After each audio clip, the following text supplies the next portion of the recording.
Welcome to Dream Dowsing. This is our premiere episode, and we're very excited to have you here. My name is Kim, and this is Margarita, and we do two different things. We share dreams, and we talk about the dream. We analyze it, and Margarita uses the pendulum to tell me if I'm on the right track with the analysis of the dream, the dream interpretation. So, Margarita, since you're using a pendulum, I think there's a lot of people watching who probably have not used one before, not familiar with it. Can you tell us about the pendulum and how you work with it? So this is a pendulum that I'll probably be using most of the time. I have several pendulums, but before I even go into pendulum dowsing, when I was thinking, how do we explain what we do? What is dream dowsing? Because you have to be in that mode of understanding that um, this is something that we really how it works. We cannot see, we cannot explain it. So when I was thinking about that, I thought of a book that I loved when I was a teenager, and it's The Little Prince. And The Little Prince was written by a French author. And let's see if I can pronounce his name because I don't know how to speak French, but it's Antoine Duzant-Exupéry. Sounds good.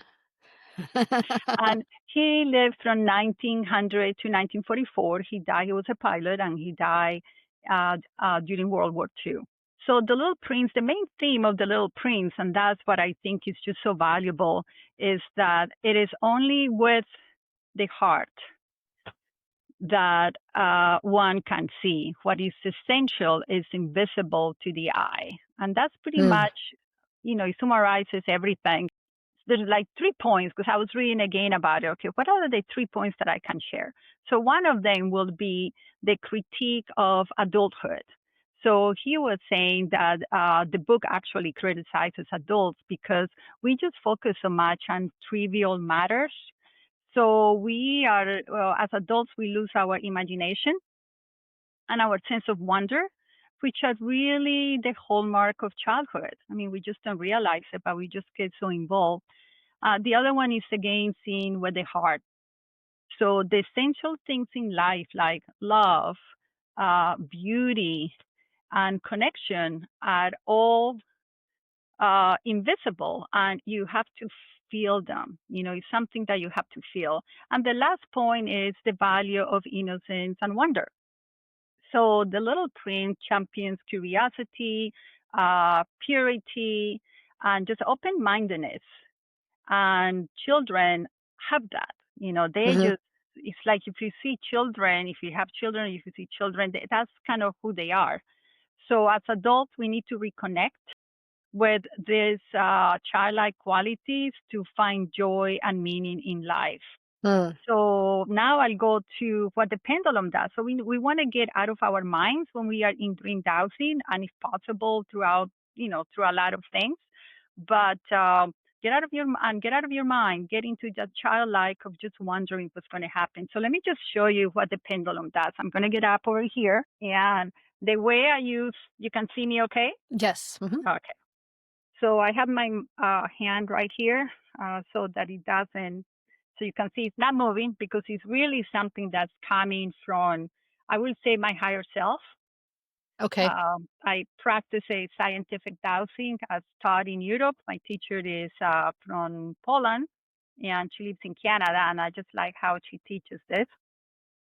So the forward and backward is my yes, and the side to side is my no.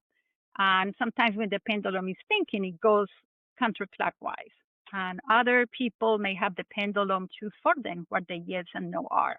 So when Kim is doing something and interpreting the dream, I am connected with her. So the pendulum knows that I'm just connecting with Kim with what she's saying. And as Kim talks about the dream, the pendulum is going to move forward and backwards, so side to side or thinking. So let's take as an example, Kim already gave you my name. So I am going to say, my name is Sandra Bullock. And you can see how the pendulum moves. As a matter of No. fact, let me go up a little so it just shows more of the movement. My name is Sandra Bullock. So it just keeps getting more and more. You could probably see the no. My name is Margarita. So you could see the difference. Yeah. Let's see one Change way. By now, directions. the next one about me too. I was born in the United States. Okay, It's so it's like, thinking, oh, you no. did were not born in the United States. Yeah, okay, so it's going side to side. It's going Yeah, side to side. So that's how awesome. I will explain the pendulum, just also what we are doing. I hope that was clear enough. That is. And Thank you. so you said that sometimes the pendulum will for other people will decide which direction means yes and no, which direction means um something else. But this is what you set it to do? Like, That's what I said it to you. As a matter of fact, I have, let me see if I could get, this is a different pendulum. I'm just going to use this. So it doesn't matter what pendulum I use. The pendulum that I use, I could switch to 5 different pendulums and my yes is going to be the same because that's how I want it. I actually didn't tell the pendulum to choose. My sister, actually, I was teaching her this year how to use the pendulum. And I told her you can choose your, yes and no, or have the pendulum choose for you. So I want the pendulum to choose for me. So for her, her yes is actually clockwise okay. and her no is counterclockwise. See, for me, that's confusing Mhm. because when the pendulum is thinking, it goes counterclockwise. So I'm very practical. I like simple things. I don't want to think too much about things.